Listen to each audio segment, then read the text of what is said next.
ভূমিকম্প ঝুঁকিতে পুরান ঢাকার বেশ কিছু ভবন অজানা কারণে উদাসীন রাজুক, প্রাণহানি এড়াতে দ্রুত ভাঙার তাগিদ বিশেষজ্ঞদের। ব্রাহ্মণবাড়িয়ায় প্রবাসী ছেলেকে অপহরণের পর ৩ কোটি টাকা মুক্তিপণ দাবি, কসবা থেকে উদ্ধার, জড়িতদের ধরতে তৎপর পুলিশ। ঢাকা সিলেট মহাসড়কের ১০ কিলোমিটার অংশে নির্মাণ হচ্ছে বাইপাস, শেখেরচর, বাবুরহাট, মাধবদীকে উপেক্ষা, এলাকাবাসীর ক্ষোভ। ফেনীতে বাণিজ্যিকভাবে চাষ হচ্ছে সূর্যমুখী ফুলের, পতিত জমিতে কৃষকের সাফল্যে সহযোগিতার হাত বাড়ালো কৃষি বিভাগ।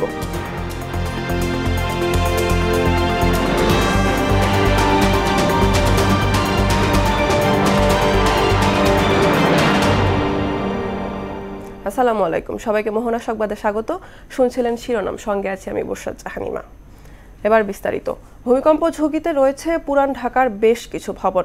মাঝারি মাত্রার ভূমিকম্প হলেই এসব ভবন হতে পারে বহু মানুষের মৃত্যুর কারণ।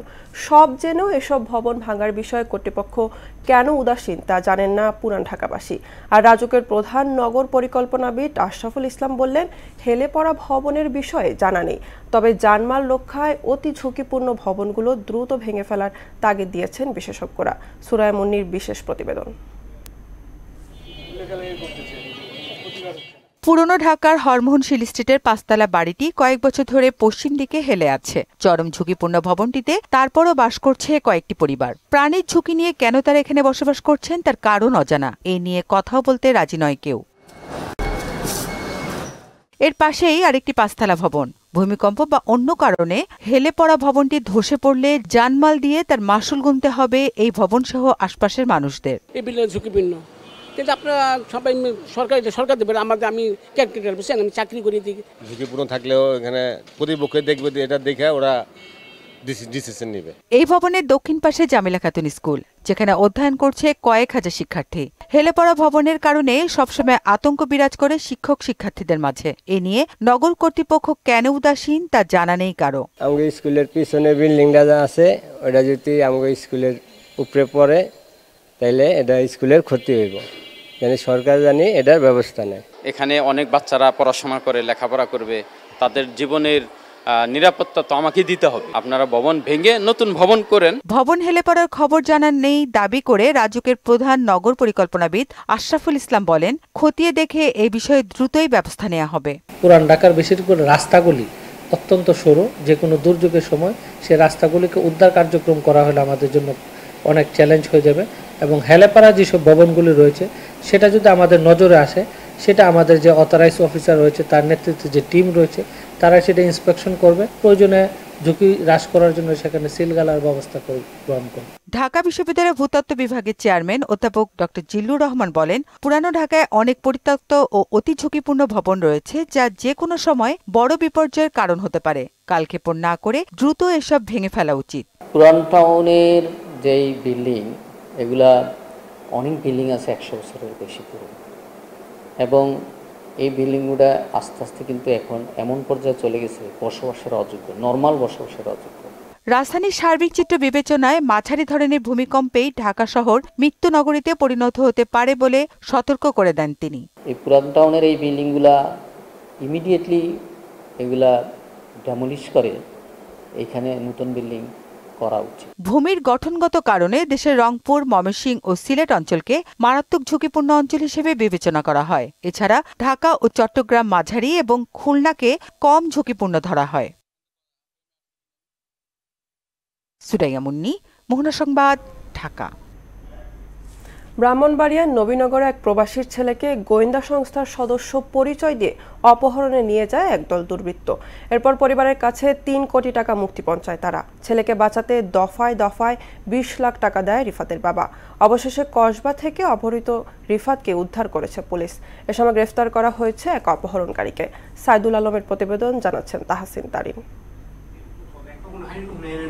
গত সোমবার রাত 11:55 সিসিটিভি ফুটেজে দেখা যায় একটি হাইস গাড়িতে করে আসা 10 থেকে 12 জনের একদল দুর্বৃত্ত বাড়ির প্রধান ফটকের তালা ভাঙার চেষ্টা করে। তালা ভাঙতে না পারায় একজন দেয়াল টপকে বাড়ির ভেতরে ঢুকে গেট খুলে দিলে বাকিরাও প্রবেশ করে বাড়ির ভেতরে।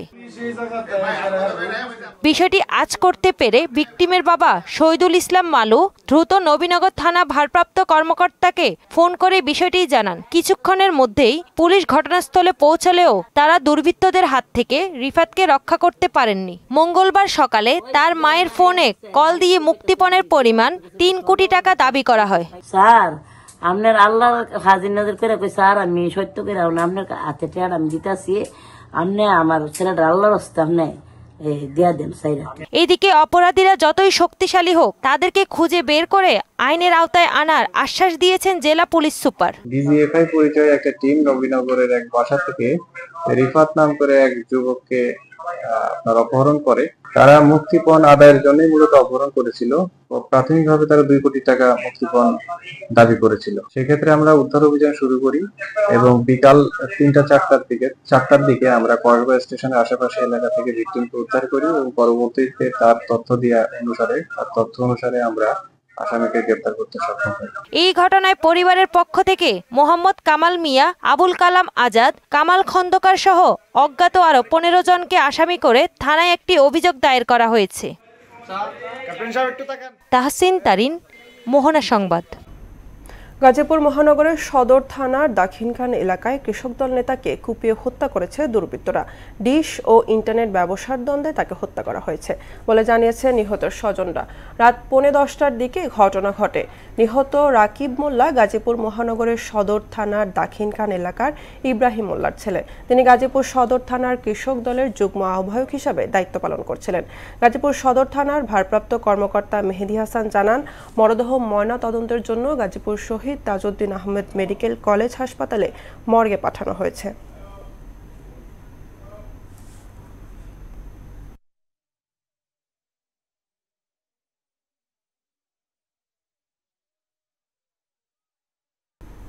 দর্শক, রাজধানীর ছুটির দিনে বাজারে ক্রেতাদের ভিড় রয়েছে। এবার জানবো ঈদের পর নিত্যপণ্যের সরবরাহ ঠিক আছে কিনা, দাম নিয়ে কি বলছে ক্রেতারা। মিরপুরের বাজার থেকে সরাসরি যুক্ত হচ্ছেন সহকর্মী উষা ফেরদৌস। বাজারে নিত্যপণ্যের দাম কেমন দেখছেন ঈদের পরে? আর সামনে তো পহেলা বৈশাখ উপলক্ষে ইলিশের সরবরাহ ও দাম কেমন?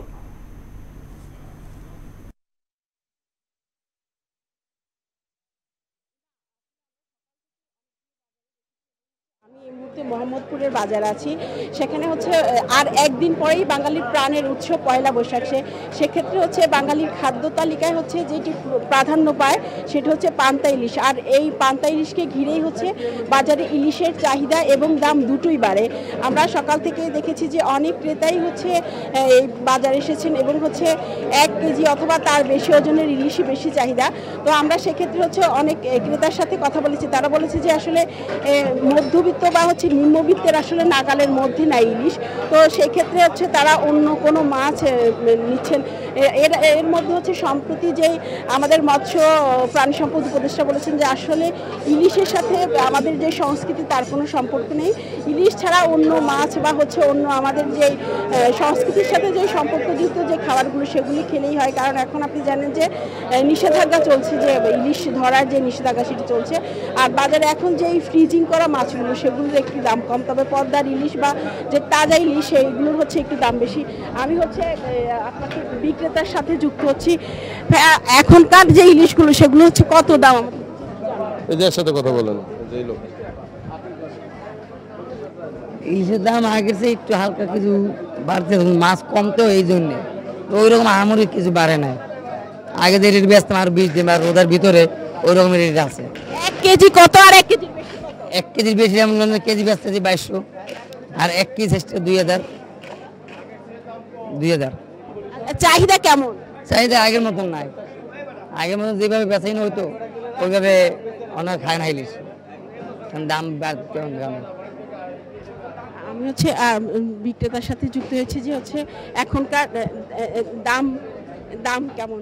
তবে হচ্ছে সবগুলো বাজারে কিন্তু ইলিশের দাম চড়া, মানে 1 কেজি ওজনের বেশি যে ইলিশগুলো সেগুলো হচ্ছে বেশিরভাগই 3,000 3,500, আর 1 কেজি বা 1 কেজির মতো যে ইলিশগুলো সেগুলো হচ্ছে 800 থেকে 3,000-এর মধ্যে। তো ইমা বাজারে এই ছিল আমার কাছে সর্বশেষ। ফেরদৌস, আপনাকে ধন্যবাদ। দর্শক, পহেলা বৈশাখ সামনে রেখে ইলিশের বাজার পরিস্থিতি জানতে পাথরঘাটা বিএফডিসি মৎস্য অবতরণ কেন্দ্র থেকে আমাদের সঙ্গে সরাসরি যুক্ত হচ্ছেন সহকর্মী সুমন মোল্লা। সুমন, পহেলা বৈশাখ উপলক্ষে ইলিশের দাম কেমন দেখছেন এবং বাজারের সরবরাহ কেমন?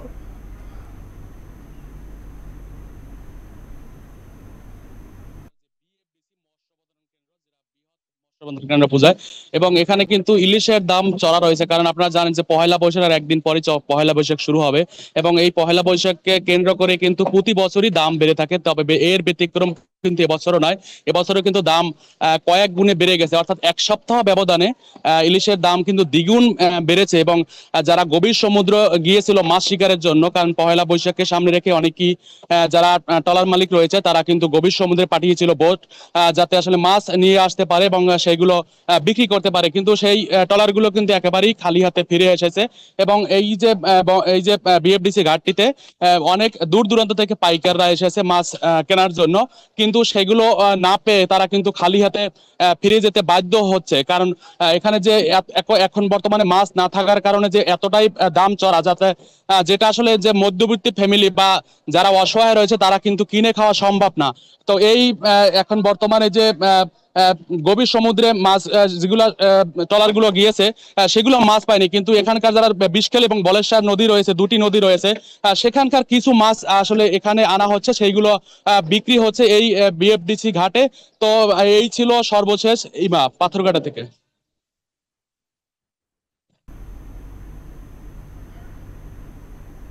সুমন, আপনাকে ধন্যবাদ। ঢাকা সিলেট মহাসড়কের 6 লেন প্রকল্পের নরসিংদীর গুরুত্বপূর্ণ 10 কিলোমিটার অংশে নির্মাণ হচ্ছে বাইপাস।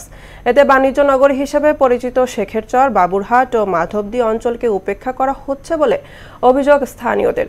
সরকার বিষয়টি বিবেচনায় না নিলে প্রভাব পড়তে পারে ব্যবসা বাণিজ্যে। রেজাউল করিমের প্রতিবেদন, জানাচ্ছেন আফরিন পপি। 2021 সালে জাতীয় অর্থনৈতিক পরিষদে পাশ হয় 16,000 কোটি টাকা ব্যয়ে 210 কিলোমিটার ঢাকা সিলেট মহাসড়ক 6 লেনে উন্নীতকরণ প্রকল্প, যার মধ্যে সিলেট অভিমুখে নরসিংদী অংশে গুরুত্বপূর্ণ 52 কিলোমিটার এলাকা। তবে নরসিংদী অংশের ব্যবসায়িক এলাকা শেখেরচর, বাবুরহাট ও মাধবদীকে পাশ কাটিয়ে জেলার প্রবেশ মুখ শিমুলতলা থেকে বাঘাটা পর্যন্ত 7.2 কিলোমিটার সড়ক বর্তমান মহাসড়ক থেকে বিচ্ছিন্ন করে বাইপাস সড়ক নির্মাণ করা হচ্ছে। বিষয়টি নিয়ে স্থানীয়দের অভিযোগ রয়েছে। মাধবদী বাবুরহাটকে কেন্দ্র করে অর্থনৈতিক যে একটা বিপ্লব ঘটেছে, এটা একটা মুখ থুবড়ে পড়ে যাবে। বাবুরহাট, মাধবদী, শেখেরচরকে বাদ দিয়ে যে বাইপাস করা হচ্ছে, আমরা এই বাইপাসের ঘোর বিরোধী। বাইপাস নির্মাণ করা হয় তাহলে সেক্ষেত্রে আমাদের ক্রেতারা মারাত্মক অসুবিধার সম্মুখীন হবে, হাজার হাজার মানুষ আমরা ক্ষতিগ্রস্ত হব। দেশীয় কাপড়ের মোট চাহিদার 70% পূরণকারী বাবুরহাট মাধবদীকে উপেক্ষা করে বাইপাস নির্মাণ বন্ধে প্রয়োজনীয় ব্যবস্থার দাবি ব্যবসায়ীদের। আমলারা অনৈতিক অর্থ লেনদেনের মাধ্যমে বাইপাসটা করে নিয়েছে। রাস্তাটা যেন আমাদের মাধবদী শেখেরচর হয়ে যায়। এদিকে সড়ক বিভাগ বলছে বাক সরলীকরণের পাশাপাশি যানজট উপেক্ষায় গুরুত্ব দেওয়া হয়েছে। আর জেলা প্রশাসক জানিয়েছে এ অঞ্চলের ব্যবসায়ীদের স্বার্থে বিষয়টি গুরুত্বের সাথে দেখছে সরকার। এই প্রকল্পটি বিদ্যমান সড়কে যদি 4 লেন উন্নীত করা যায় তাহলে মাধবদী শেখেরচর বাজারের যে ঐতিহ্য রয়েছে সেটা ঠিক থাকবে, সময় কমবে, যানজট কমবে এবং সর্বোপরি নরসিংদীর মানুষের জীবনযাত্রার মানের উন্নয়ন ঘটবে। যে বাইপাসটা হবে এটা একটা এক্সপ্রেস হয়, এখানে কোনো গাড়ি থামবে না, সুতরাং ব্যবসা সংকুচিত হওয়ার কোনো কারণ নেই। 6 লেন সড়ক নির্মাণের অর্ধেক খরচেই বর্তমান মহাসড়কটি যথাযথ প্রক্রিয়ায় নির্মাণ সম্ভব ছিল বলে অভিমত বিশেষজ্ঞদের। আফরিন পপি, মোহনা সংবাদ। ফেনীতে বিস্তীর্ণ মাঠে বাণিজ্যিকভাবে চাষ করা হচ্ছে সূর্যমুখী ফুল। এবছর জেলার উপকূলীয় চরাঞ্চলের 221 পতিত হেক্টর জমিতে সূর্যমুখী ফুলের চাষ হয়েছে। মাঠ পর্যায়ে কৃষকদের সব ধরনের পরামর্শ দিচ্ছেন কৃষি কর্মকর্তারা। সুরঞ্জিত নাগের প্রতিবেদন, জানাচ্ছেন তাহসিন তারিম। ফেনী জেলার বিভিন্ন উপজেলার উপকূলীয় চরাঞ্চলে বিস্তীর্ণ সবুজ মাঠে এখন হলুদের সমারোহ। কৃষি কর্মকর্তাদের পরামর্শে সোনাগাজীতে 130, ফেনী সদরে 30, ছাগলনাইয়ায় 15, ফুলগাজীতে 20, দাগনভূঞায় 11 ও পরশুরাম উপজেলায় 12 হেক্টর জমিতে সূর্যমুখী ফুলের আবাদ হয়েছে।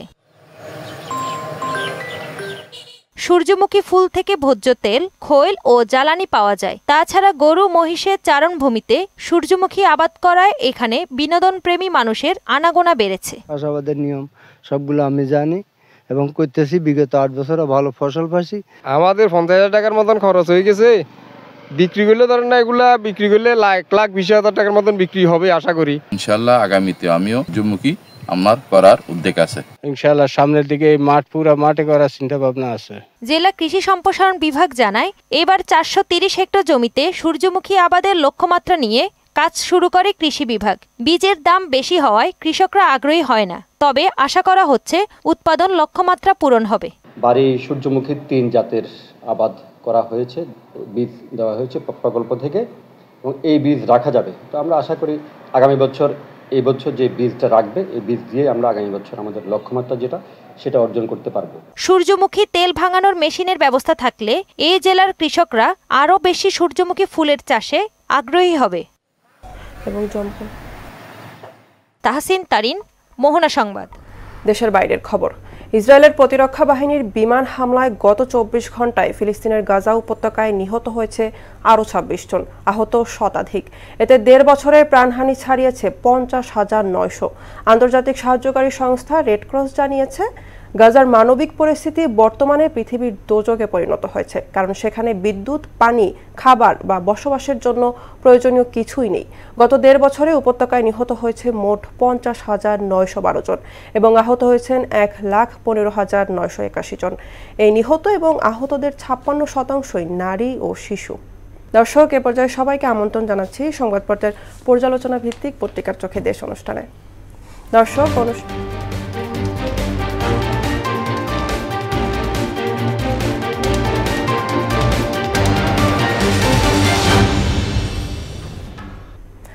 অনুষ্ঠানে আজকের অতিথি মোহনা টেলিভিশনের সিনিয়র রিপোর্টার শামীমুজ্জামান চৌধুরী। শামীম, আপনাকে পত্রিকার চোখে দেশ অনুষ্ঠানে স্বাগত এবং শুভ সকাল। আমরা আলোচনায় যাওয়ার আগে প্রথমেই পত্রিকারগুলো শিরোনামগুলো দেখে নিই। আমার কাছে প্রথমেই আছে প্রথম আলো। পুলিশের গুরুত্বপূর্ণ অনেক পথ ফাঁকা, প্রভাব পড়েছে কাজেও। মঙ্গল শোভাযাত্রার নাম বদলে এবার আনন্দ শোভাযাত্রা। দৈনিক ইত্তেফাক, বাড়তি শুল্ক স্থগিত করার পরও বিশ্ব অর্থনীতিতে মন্দার আশঙ্কা। ঢাকা আরিচা মহাসড়কে থামছে না বাস ডাকাতি। সমকাল হেডলাইন করেছে, দলীয় কোন্দলে 8 মাসে 51 নেতাকর্মী নিহত। মার্কিন পণ্যে 125% শুল্ক বসিয়ে পাল্টা আঘাত। বাংলাদেশ প্রতিদিন, সমমানদের আসন ছাড়বে বিএনপি। শীতল হচ্ছে মার্কিন চীন সম্পর্ক। যুগান্তর, সেই 7 গোপন চুক্তি ভারতের কাছে তাজউদ্দিনের দেশ বিক্রির দাসখত। এবার বর্ষবরণ, আনন্দ শোভাযাত্রা, মঙ্গল শোভাযাত্রার নাম বদল। স্থলভাগে তেল গ্যাস অনুসন্ধানের প্রস্তুতি পেট্রোবাংলার। হেডলাইন করেছে বণিক বার্তা। মঙ্গল শোভাযাত্রার নাম বদলে বর্ষবরণ, Ananda Shobhajatra. The Daily Star, caught in toxic grip of landfill. Mangal Shobhajatra renamed two আনন্দ শোভাযাত্রা। শামীম, আমরা সবগুলো হেডলাইন দেখার চেষ্টা করলাম, তো যেই হেডলাইন সবগুলো পত্রিকায় আমরা খেয়াল করলাম যে হচ্ছে এবার মঙ্গল শোভাযাত্রার নাম পরিবর্তন করে আনন্দ শোভাযাত্রা করা হয়েছে। তো এই বিষয়ে আপনার কি মতামত? প্রথমেই বলি যে সংবাদ সম্মেলন গতকালকে হয়েছে, সাংবাদিকেরা প্রশ্ন করেছিল যে নাম কেন পরিবর্তন হলো, তো সেখানে বিভিন্ন উত্তর এসেছে এবং ঢাকা বিশ্ববিদ্যালয়ের যিনি উপাচার্য তিনিও বলেছেন যে মঙ্গল শোভাযাত্রার নাম পরিবর্তন করা হয়নি, আগের নামে ফিরে যাওয়া হয়েছে। অর্থাৎ 1989 সালে কিন্তু এই মঙ্গল শোভাযাত্রার নাম বর্ষবরণ আনন্দ শোভাযাত্রার নামে ছিল। তারপর থেকে এরশাদের পতনের পর থেকে কিন্তু এই নামেই হয়ে আসছিল। তারপরে 2000 সালের পরে কিন্তু সে নাম আবারও পরিবর্তন করে মঙ্গল শোভাযাত্রা করা হয় এবং পহেলা বৈশাখে আমরা প্রতি বছর দেখি যে নববর্ষের প্রথম সকালে অশুভ শক্তিকে বধ করার জন্য মূলত ঢাকা বিশ্ববিদ্যালয়ের চারুকলা যে বিভাগ আছে সেই বিভাগের শিক্ষার্থীরা কিন্তু মঙ্গল শোভাযাত্রা তারা প্রতি বছরই তারা পয়লা বৈশাখে প্রথম প্রহরে আমরা দেখেছি তারা কিন্তু এটি উদযাপন করে, কিন্তু এবারও কিন্তু তার ব্যতিক্রম হয়নি। এবারে একটু পরিবর্তন আনা হয়েছে এবং তাদের কর্মসূচিতে বেশ কিছু পরিবর্তন আমরা লক্ষ্য করতে পেরেছি। এবার দেখেছি যে প্রায় 28টি দেশের প্রতিনিধিকে তারা দাওয়াত করেছে এবং তারা রাজনৈতিক এবং ঐতিহ্যসহ বিভিন্ন বিষয় তারা এই পয়লা বৈশাখে কিন্তু তারা মঙ্গল শোভাযাত্রায় অংশগ্রহণ করবেন এবং তারাও কিন্তু তুলে ধরবেন। এর আগে কিন্তু এত বিদেশিকে আমরা আমন্ত্রণ জানানো দেখিনি এবং যারা আয়োজক কমিটি আছে ঢাকা বিশ্ববিদ্যালয়ের চারুকলা বিভাগ তারা বলেছে যে এবার 28 থেকে 30টি দেশের প্রতিনিধিরা মঙ্গল শোভাযাত্রায় অংশগ্রহণ করবে এবং নাম পরিবর্তনের যে বিষয়টি আলোচিত হচ্ছে সে বিষয়টি তারা বলেছেন যে এটি আগের নামেই ফিরে যাওয়া হয়েছে। এবং আরেকটি বিষয় যে এবারে চারুকলা বিভাগ থেকে যারা আয়োজক করছেন আয়োজক কমিটি থেকে বলা হয়েছে যে এবার বেশ কিছু আমরা প্রতি বছর দেখি বেশ কিছু মোটিভ তৈরি করা হয়, বেশ কিছু মেসেজ দেওয়া হয় নববর্ষকে ঘিরে। এবারও বেশ কিছু মেসেজ দেওয়া হচ্ছে এবং 36শে জুলাই যে জুলাই গণ অভ্যুত্থান হয়েছে সেই জুলাই গণ অভ্যুত্থানের বেশ কিছু মোটিভ ইতিমধ্যে তৈরি করা হয়েছে। থাকবে বাঘের মুখাকৃতি, থাকবে ইলিশের মুখাকৃতি এবং তারা ধারণা করছেন ঢাকা বিশ্ববিদ্যালয়ের চারুকলা বিভাগের শিক্ষার্থীরা যারা আয়োজন করেছেন তারা ধারণা করছেন যে পয়লা বৈশাখে সার্বজনীন হবে এবং সর্বস্তরের মানুষের মিলন মেলায় পরিণত হবে ঢাকা বিশ্ববিদ্যালয় এবং শাহবাগ চত্বর, এবং যেটি মঙ্গল শোভাযাত্রা নামে প্রতি বছর হতো সেটি এবার পয়লা বৈশাখ আনন্দ শোভাযাত্রা নামে তারা নামকরণ করেছে। তো নাম পরিবর্তনের ফলে কি মানে বাহ্যিক কোনো পরিবর্তন আসবে? নাম পরিবর্তনের ফলে তারা বলেছে যে প্রতি বছর যেভাবে পয়লা বৈশাখ উদযাপন করা হয় চারুকলা বিভাগের পক্ষ থেকে এবারও সেভাবে উদযাপন করা হবে, কিন্তু নামের একটি পরিবর্তন এসেছে এবং মোটিভ যেগুলো থাকে আমরা দেখেছি প্রতি বছর বড় বড় মোটিভ তৈরি করা হয়। এবারে মোটিভে আমরা দেখেছি যে ফ্যাসিস্টের প্রতিকৃতি এবং পাশাপাশি ইলিশ এবং আমরা দেখেছি যে বাঘের প্রতিকৃতি, মানে মোটিভগুলো আমরা দেখেছি পরিবর্তন হবে এবং জুলাই গণ অভ্যুত্থান যেটি হয়েছে সেটিকে অগ্রাধিকার দিয়ে এবারে পরিবর্তনটা আনানো হয়েছে। এছাড়া আগের গতানুগতিক যেভাবে পালন করা হয় সেভাবেই তারা শোভাযাত্রাটা করবেন। আমরা আরেকটা ব্যাপার দেখতে পাচ্ছি যে বিশ্বে একটা শুল্ক যুদ্ধ চলতেছে, তো এই যুদ্ধে মেইন ক্যারেক্টার হিসাবে আমরা বলতে পারি যুক্তরাষ্ট্র ও চীন, তারা পাল্টাপাল্টি শুল্ক আরোপ করেছে। তো এই যুদ্ধ মানে আর কত দূর আগাবে বা এর সামনে ভবিষ্যৎ কি, যে শুল্ক আরোপের যে যুদ্ধটা চলছে? ভবিষ্যৎ আসলে ডিপ্লোম্যাটিক বিষয়, কিন্তু এখন যেটি মূলত আলোচনায় আসছে যে যুক্তরাষ্ট্র যখন শুল্ক আরোপ করেছে চীনের উপরে 145% সম্ভবত শুল্ক আরোপ করেছে, চীনও কিন্তু পাল্টা 135% শুল্ক আরোপ করেছে এবং যুক্তরাষ্ট্র কিন্তু ইতিমধ্যে কিন্তু চীন ছাড়া সব দেশের শুল্ক কিন্তু 90 দিনের জন্য প্রত্যাহার করেছে এবং চীনও কিন্তু তারা পাল্টাপাল্টি অবস্থানে আছেন। এটি আসলে সমাধান খোঁজার জন্য আসলে সমাধান কতটুকু হবে এটি আসলে সময় বলে দেবে, কিন্তু এই মুহূর্তে বলা যাচ্ছে না। তবে শুল্ক আরোপের ফলে কিন্তু দুই দেশের মধ্যে যে বৈরিতা সেটি কিন্তু আরো বাড়ছে। এতে মানে আন্তর্জাতিক বাণিজ্যে কেমন প্রভাব পড়তে পারে বা বাংলাদেশের সুবিধা অসুবিধা কি হতে পারে? আন্তর্জাতিক বাণিজ্যেও ভালো রকমের প্রভাব পড়তে পারে, কারণ দুই দেশের মধ্যে যখন সম্পর্ক খারাপ হয় তখন তো অন্যান্য দেশগুলো ক্ষতিগ্রস্ত হয়।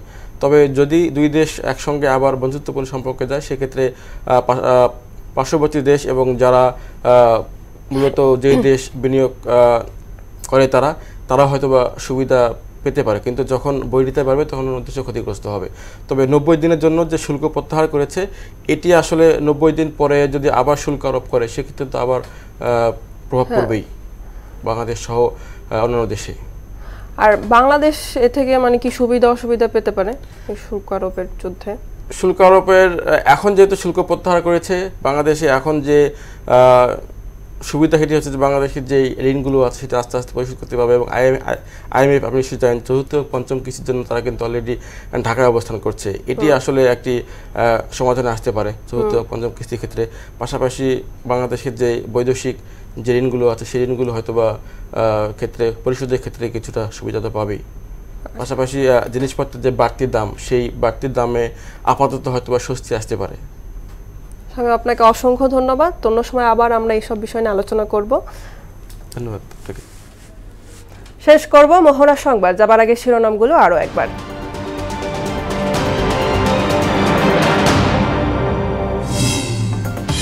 ভূমিকম্প ঝুঁকিতে পুরান ঢাকার বেশ কিছু ভবন, অজানা কারণে উদাসীন রাজুক, প্রাণহানি এড়াতে দ্রুত ভাঙার তাগিদ বিশেষজ্ঞদের। ব্রাহ্মণবাড়িয়ায় প্রবাসীর ছেলেকে অপহরণের পর ৩ কোটি টাকা মুক্তিপণ দাবি, কসবা থেকে উদ্ধার, জড়িতদের ধরতে তৎপর পুলিশ। ঢাকা সিলেট মহাসড়কের 10 কিলোমিটার অংশে নির্মাণ হচ্ছে বাইপাস, শেখেরচর, বাবুরহাট, মাধবদীকে উপেক্ষা, এলাকাবাসীর ক্ষোভ।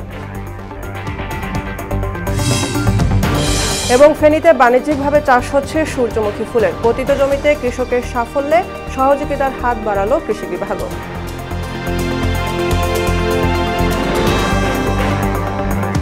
এই ছিল মোহনা সংবাদে। পরবর্তী সংবাদ দুপুর 1টায়, এর আগে দুপুর 12টায় দেখবেন সংবাদ এক নজরে। মোহনার সবশেষ খবর সবার আগে জানতে ভিজিট করুন www.mohana.tv। সংবাদ দেখতে পারেন ফেসবুক, ইউটিউবে। এতক্ষণ সঙ্গে থাকার জন্য ধন্যবাদ সবাইকে।